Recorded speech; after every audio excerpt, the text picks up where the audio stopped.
ہم اور آپ اس دنیا میں ایک مسافر کی طرح ہے دوستوں، اور یہ دنیا اپنی تمام تر نعمتوں کے باوجود، اپنی تمام تر رنگینیوں کے باوجود ایک عارضی قیام گاہ ہے۔ ہم سب اس دنیا میں چند دنوں کے لیے مہمان بن کر آئے ہیں، اور کچھ دنوں کے بعد یہ سفر ہمارا ختم ہو جانا ہے۔ قرآن کریم میں اللہ رب العزت نے ہمیں اور آپ کو بار بار یاد دلایا ہے کہ آخرت کی زندگی اصل زندگی ہے اور دنیا ایک فانی قیام گاہ ہے۔ قرآن کریم میں اللہ رب العزت ارشاد فرماتا ہے وَمَا هَذِهِ الْحَيَاةُ الدُّنْيَا إِلَّا لَهْوٌ وَلَعِبٌ وَإِنَّ الدَّارَ الْآخِرَةَ لَهِيَ الْحَيَوَانُ لَوْ كَانُوا يَعْلَمُونَ۔ دنیا ایک امتحان گاہ ہے، ایک ٹیسٹ ہے جس کے نتائج ہمیشہ باقی رہنے والی زندگی یعنی آخرت کی زندگی میں ظاہر ہوں گے۔ میدان محشر میں جب حساب و کتاب مکمل ہو جائے گا، اعمال تولے جا چکے ہوں گے، اس وقت انسان کے سامنے صرف دو راستے ہوں گے، جنت کا یا جہنم کا۔ اور یہی جنت اور جہنم انسان کے لیے آخری اور فائنل ڈیسٹینیشن ہوگا دوستو۔ جنت ایک عظیم کامیابی ہوگی جس کی ترغیب قرآن کریم میں بار بار دی گئی ہے، اور جہنم ایک ناکامی اور عظیم خسارہ ہوگا دوستو، جس سے قرآن کریم میں بار بار ڈرایا گیا ہے۔ پیارے دوستوں، آج کے اس ویڈیو میں ہم جنت کے بارے میں بات کریں گے کہ جنت کتنی حسین ہے اور کیوں اللہ رب العزت نے قرآن کریم میں بار بار اس کی ترغیب دی ہے۔ ہم اپنی بات ایک مشہور شعر سے شروع کریں گے کہ کہتے ہیں کہ ہم کو معلوم ہے کہ جنت کی حقیقت لیکن دل کے خوش رکھنے کو غالب گمان اچھا ہے۔ محترم سامعین، جنت کوئی ایک خیالی تصور یا افسانوی دنیا نہیں ہے، یہ محض دل کو بہلانے اور پھسلا دینے والی چیز نہیں ہے، بلکہ ایک حقیقی اور یقینی وجود ہے جس کا انکار کرنا ناممکن ہے۔ اس لیے یہ جو شعر ابھی پڑھا گیا یہ مذہبی اعتبار سے غلط ہے۔ قرآن کریم میں جنت کے وجود کے بارے میں اتنی دلیلیں دی گئی ہے، اتنی مرتبہ بتایا گیا ہے کہ جس کے تعلق سے کوئی شک و شبہ گنجائش باقی نہیں رہتی۔ جنت وہ دائمی گھر ہے جس کو اللہ رب العزت نے اپنے نیک اور صالح بندوں کے لیے اس کو تیار فرمایا۔ اللہ رب العزت ارشاد فرماتا ہے والذین آمنوا وعملوا الصالحات سندخلهم جنات تجری من تحتها الانہار خالدین فیہا ابدا، یعنی جو لوگ ایمان لے آئے اور نیک عمل کیے، ہم انہیں ایسے باغوں میں داخل کریں گے کہ جن کے نیچے نہریں رواں ہیں، اس میں وہ ہمیشہ رہیں گے۔ جنت ایک ایسی جگہ ہے دوستو جہاں نہ کوئی موت ہوگی، نہ بڑھاپا ہوگا، نہ غم ہوگا، نہ خوف ہوگا، نہ کسی قسم کی کوئی محتاجگی ہوگی۔ وہاں کسی کے نعمت کے ختم ہونے کا کوئی تصور ہی نہیں ہوگا۔ یہ ایسی لائف ہوگی جہاں خوشی ہمیشہ کے لیے ہوگی۔ قرآن کریم کے مطابق نہ شدید گرمی ہوگی، نہ سخت ٹھنڈی ہوگی، نہ کسی چیز کی کوئی کمی ہوگی، نہ کسی طرح کی کوئی پریشانی۔ یہ وہ زندگی ہوگی دوستو جس کے بعد کوئی زوال نہیں ہوگا، اور یہی حقیقی اور دائمی کامیابی ہوگی جس کے بارے میں اللہ رب العزت نے بار بار ارشاد فرمایا ہے کہ تم اس جنت کی طرف بھاگو، لپکو، دوڑو۔ اللہ رب العزت ارشاد فرماتا ہے فَلَا تَعْلَمُ نَفْسٌ مَا أُخْفِيَ لَهُم مِّن قُرَّةِ أَعْيُنٍ جَزَاءً بِمَا كَانُوا يَعْمَلُونَ، کہ کسی جان کو نہیں معلوم کہ اس کی آنکھوں کی ٹھنڈک کے لیے کیا پوشیدہ رکھا گیا ہے۔ جزاء بما كانوا يعملون، یہ بدلہ ہوگا ان کے اعمال کا۔ تو میرے دوستوں، جنت میں اللہ رب العزت نے ایسی ایسی نعمتیں چھپا کر رکھی ہے ہم لوگوں کے لیے، مسلمانوں کے لیے، جنتیوں کے لیے، کہ جن کے بارے میں ہم تصور بھی نہیں کر سکتے۔ قرآن کریم میں جنت کے مختلف نام بیان کیے گئے ہیں، جنت الفردوس، جنت الخلد، جنت الماوا، جنت النعیم، دار السلام اور جنت المقامہ وغیرہ وغیرہ۔ اور جنت کے مختلف درجات اللہ نے بنائے ہیں، اور یہ اللہ نے لوگوں کے ایمان اور عقیدے کے مطابق، ان کے اعمال صالح کے مطابق ان کو عطا کیا جائے گا۔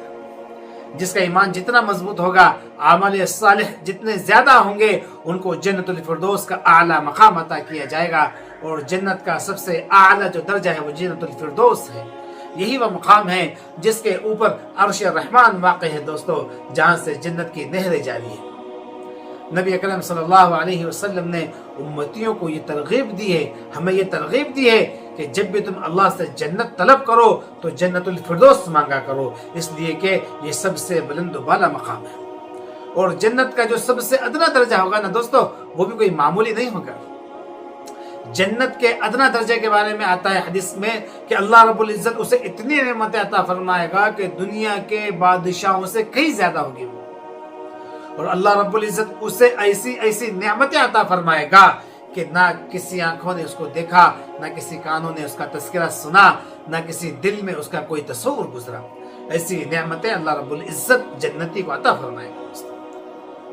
میرے دوستو، دنیا میں اگرچہ آپ غریب ہو، لوگ ہمیں حقیر سمجھتے ہو، لیکن اگر ہمارا ایمان، ہمارا عقیدہ صحیح ہو، ہمارے اعمال صحیح ہو، تو ہمیں بھی جنت مل سکتی ہے دوستو، اور وہ ساری نعمتیں مل سکتی ہے جن کے بارے میں ہم نے کبھی تصور بھی نہیں کیا۔ تو محترم سامعین، جنت کوئی چھوٹا سا گھر نہیں ہے، وہ ایک مکمل جہان ہے، مکمل دنیا ہے، جہاں تمام سہولیات بآسانی میسر ہوگی۔ اللہ رب العزت جنت کی چوڑائی کے بارے میں ارشاد فرماتا ہے وَسَارِعُوا إِلَى مَغْفِرَةٍ مِّن رَبِّكُمْ وَجَنَّةٍ عَرْضُهَا السَّمَاوَاتُ وَالْأَرْضُ أُعِدَّتْ لِلْمُتَّقِينَ، کہ دوڑو اپنے رب کی مغفرت اور اس جنت کی طرف جس کی چوڑائی آسمان اور زمین جیسی ہو، جس کو متقیوں کے لیے تیار کیا گیا ہے۔ اس لیے میرے پیارے بھائیوں، اپنے اعمال کو، اپنے عقائد کو درست کرو، اس جنت کو حاصل کرنے کی کوشش کرو جس کو اللہ رب العزت نے اپنے نیک اور صالح بندوں کے لیے تیار کیا ہے۔ جنت کے 8 عظیم دروازے ہیں، اور ہر دروازہ خاص اعمال کے لیے مخصوص ہے۔ نماز پڑھنے والوں کے لیے الگ دروازہ ہے، روزہ رکھنے والوں کے لیے الگ دروازہ ہے، صدقہ کرنے والوں کے لیے الگ دروازہ ہے، جہاد کرنے والوں کے لیے الگ دروازہ ہے، صلہ رحمی کرنے والوں کے لیے الگ دروازہ ہے، امر بالمعروف اور نہی عن المنکر کرنے والوں کے لیے الگ دروازہ ہے۔ اور حدیث پاک میں آتا ہے کہ اللہ کے کچھ ایسے خاص بندے ہوں گے کہ جنہیں 1 سے زائد دروازوں سے بلایا جائے گا، نماز والوں سے بھی پکارا جائے گا، روزے والے دروازے سے بھی پکارا جائے گا، حج زکوٰۃ والے دروازے سے بھی الگ بلایا جائے گا۔ اس طرح سے انہیں مختلف دروازوں سے جنت میں جانے کے لیے بلایا جائے گا۔ اور حدیث پاک کے مطابق ان دروازوں کی وسعت، ان دروازوں کی چوڑائی اتنی ہوگی کہ جتنا مکہ اور بصرہ کے درمیان فاصلہ ہے، وہ ایک دروازے کے درمیان فاصلہ ہوگا دوستو۔ اور قیامت کے دن جنت کا دروازہ سب سے پہلے میرے اور آپ کے پیارے آقا جناب محمد رسول اللہ صلی اللہ علیہ وسلم کے لیے کھولا جائے گا، اور یہ حضور صلی اللہ علیہ وسلم کا خاص شرف اور امتیاز ہوگا۔ اللہ تعالیٰ نے جنت کی نعمتوں کو اس انداز میں بیان فرمایا ہے کہ عقل انسانی اس کا تصور، اس کا ادراک نہیں کر سکتی ہے۔ حدیث پاک میں ہے دوستو کہ اللہ رب العزت نے بندوں کے لیے، نیک بندوں کے لیے وہ نعمتیں تیار کر رکھی ہے جنہیں نہ کسی آنکھوں نے دیکھا، نہ کسی کانوں نے سنا، اور نہ کسی انسان کے دل میں اس کا کوئی ایسا گمان گزرا۔ یہ اس بات کی دلیل ہے دوستو کہ جنت کی نعمتیں دنیا کی نعمتوں سے کہیں بڑھ کر ہے، اور آپ سوچئے، آپ اس کا تصور بھی نہیں کر سکتے۔ یہ تو ہم بات بھی کر رہے ہیں، لیکن جنت کی ایک نمایاں خصوصیت اس کی نہریں ہیں۔ قرآن کریم میں اللہ رب العزت نے جگہ جگہ جنت کے ذکر کے ساتھ اس کے نہروں کا ذکر فرمایا ہے۔ ان نہروں میں کچھ پانی کی نہریں ہوں گی جو کبھی خراب نہ ہوں گی، کچھ دودھ کی نہریں ہوں گی جن کا ذائقہ کبھی خراب نہیں ہوگا، کچھ شراب کی نہریں ہوں گی جو نشہ اور کسی قسم کی تکلیف کا سبب نہیں بنے گی۔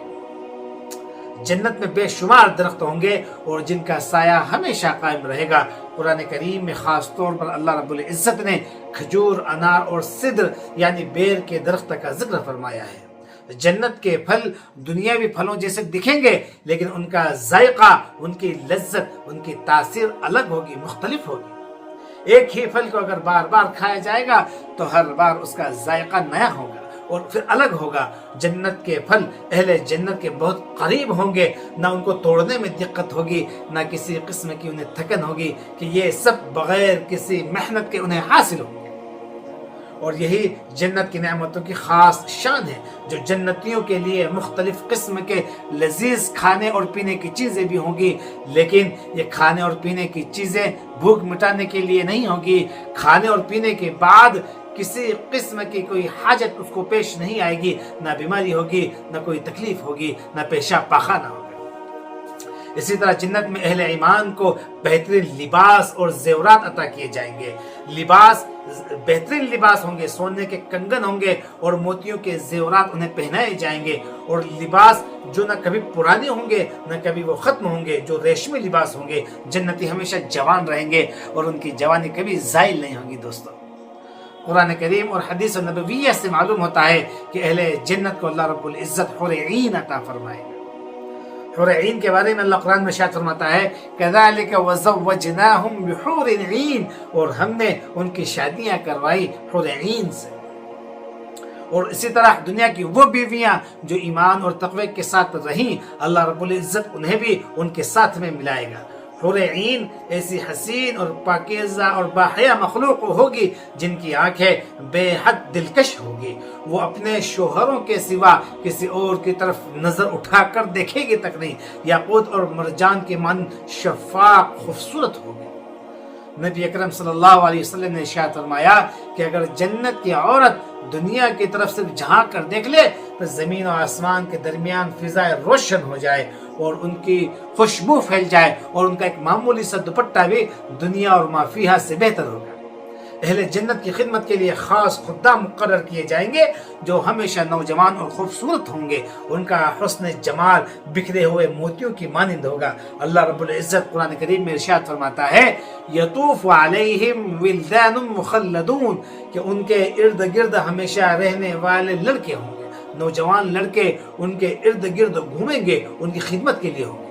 تو میرے پیارے دوستو، اللہ رب العزت نے جنت کو اتنا حسین اور جمیل بنایا ہے جس میں راحت و آرام کے لیے ہر طرح کی چیزوں کو مہیا کیا ہے، جس میں نہ کوئی خوف ہے، نہ غم ہے، نہ ڈر ہے، نہ کوئی تکلیف ہے۔ اللہ رب العزت نے جنت کو بے انتہا حسین اور جمیل بنایا ہے، جس کے بارے میں اللہ رب العزت نے قرآن کریم میں بار بار ذکر فرماتا ہے کہ جنت کیسے حاصل ہو سکتی ہے، ہم کیسے اور آپ اس جنت میں داخل ہو سکتے ہیں، اس کے ٹرمز اینڈ کنڈیشنز کیا ہے۔ تو قرآن کریم اور احادیث نبویہ سے یہ بات واضح ہوتی ہے کہ جس کا ایمان صحیح ہو، جس کے اعمال صحیح ہو، اللہ کے رسولوں پر یہ ایمان لائے، جو اللہ کی کتابوں پر ایمان لائے، اس کو اللہ رب العزت اس جنت میں داخل فرمائے گا۔ اور جو اللہ کے احکام سے نافرمانی کرے، ہر دھرمی کرے، اللہ رب العزت اسے دوزخ میں ڈال دے گا۔ تو میرے پیارے دوستوں، جنت کوئی سستی چیز نہیں ہے، کوئی سستا گھر نہیں ہے میرے دوستوں، لیکن یہ مشکل بھی نہیں ہے۔ اگر ہم دنیاوی زندگی کے اپنے رخ کو موڑ لیں، اللہ کے بتائے ہوئے راستوں پر چل پڑیں، قرآن اور حدیث کے مطابق اپنی زندگی کو گزاریں، تو اللہ رب العزت بلا شک و شبہ اپنے فضل و کرم سے ہمیں اور آپ کو جنت عطا فرمائے گا۔ میرے دوستوں، اللہ رب العزت ہمیں قرآن اور حدیث پر عمل کرنے اور اس کے مطابق زندگی گزارنے کی توفیق عطا فرمائے۔ آپ کو انشاءاللہ جہنم کے بارے میں بھی ایک اگلی ویڈیو میں ہم بتائیں گے کہ جہنم کیسی ہوگی اور قرآن کا اس کے بارے میں کیا کیا تذکرہ آیا ہے۔ جب تک کے لیے اللہ حافظ۔ اس ویڈیو کو زیادہ سے زیادہ شیئر کر دیجئے۔ ملتے ہیں اگلی ویڈیو میں۔ السلام علیکم ورحمۃ اللہ وبرکاتہ۔